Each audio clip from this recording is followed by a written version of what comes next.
आपसे कहनी है, आपने भी ये विषय उठाया था जब आप अब अपनी बात रख रहे थे, शेड्यूल कास्ट के साथ जो धोखा किया गया सुप्रीम कोर्ट के जरिए, आप इस बात को इस तरह समझे 1.5 साल पहले मैंने मांग की थी, अगर इतना हितैषी हमारे लोग होते तो जब ईडब्ल्यूएफ 10% दे सकते हैं तो 5% शेड्यूल कास्ट के उन जातियों को दिया जा सकता था, लेकिन दृढ़ संकल्प और इच्छा शक्ति नहीं है गरीबों के उत्थान की। साथ साथ ओबीसी की जातियां उनको भी दिया जा सकता था। ये जो हमारे साथ खेल किया गया है, ये खेल जो है इसमें बहुत गुस्सा है, सरकार को संज्ञान लेना चाहिए और सत्ता और विपक्ष दोनों जो है अपना स्टैंड क्लियर कर दें, क्योंकि दलित समाज, आदिवासी समाज इसको देख रहा है, वो भूलेगा नहीं, जो उनके गले काटने काम करेगा उनको भूलेगा नहीं।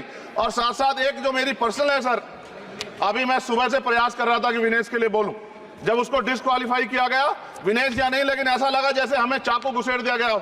मेरे आज भी याद है उस प्रोटेस्ट में मैंने रातें काटी हैं और 4-4 गोली खाई मैंने। ये देश की अस्मिता से जुड़ा मामला था, पर हमने हमारी मांग ये थी कि सरकार स्टैंड क्लियर कर दे, तब भी सुनवाई नहीं की गई। जब मंत्री बोलने आए तो हमने उनसे कहा कि हमें कुछ इंफॉर्मेशन चाहिए, उस पर बात नहीं हुई। सवाल ये है सर, एक गोल्ड हमारे लिए आ रहा था और जब ये गोल्ड आता देश गौरवान्वित होता, और क्या व्यवस्था थी सर कि उसका वेट बढ़ गया, पता ही नहीं लगा सिस्टम के लोगों को। क्या बेवकूफी की गई है, ये सोचने का विषय है सर। ये बहुत महत्वपूर्ण, देश की बेटी का मामला है। ये हरियाणा की बेटी नहीं है सर, वो एक जात की बेटी नहीं है, वो हमारी बहन है, देश की बेटी है।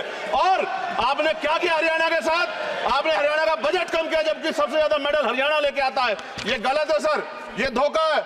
हमें इस बात की तकलीफ है कि विनेश जो है देश का नाम गौरवान्वित करती, इस देश का नाम बढ़ाती, लेकिन आज जो है अपमान का सामना करना पड़ रहा है। जब हमारे हितों की बात होगी हम जो है समझौता कर सकते हैं, लेकिन जब देश के हितों की बात होगी, बाबा साहब अम्बेडकर ने कहा था हम प्रथम और अंत्य भारतीय हैं। जब देश हितों की बात होगी, महिला हितों की बात होगी, महिला सम्मान की बात होगी, हर हम कीमत चुका देंगे। सरकार के मंत्री ने क्या कहा कि हमने इतने पैसे दिए, एहसान क्या खैरात दी क्या आपने कोई? खत्म कर रहा हूं सर, खैरात दी क्या आपने कोई? इससे ज्यादा पैसे हम आपको दे देंगे, लेकिन आपको चाहिए था कि इस मामले को संभालते और देश का सम्मान बढ़ाते। आपने लापरवाही बरती, इसका खामियाजा हमें भुगतना पड़ा। मैं आपसे आग्रह करूंगा कि जब वो बेटी देश लौटे सर, जब वो बेटी देश लौटे, रुक जाओ प्लीज वाइंड अप प्लीज, जब वो बेटी देश लौटे, मैं आपसे आग्रह करूंगा कि स्पीकर सर यहां बुला के उसका सम्मान करें। हम सब लोग, वो देश की बेटी है सर, देश के लिए गोल्डन गर्ल है वो, उसका सम्मान यहां किया जाए सर, हमें चाहते हैं। बहुत बहुत धन्यवाद, आपने बात रखने का मौका दिया। महिला विरोधी चुप रहे। थैंक यू कोई महिला विरोधी नहीं बोलेगा बीच में। श्री विशाल पटेल प्लीज।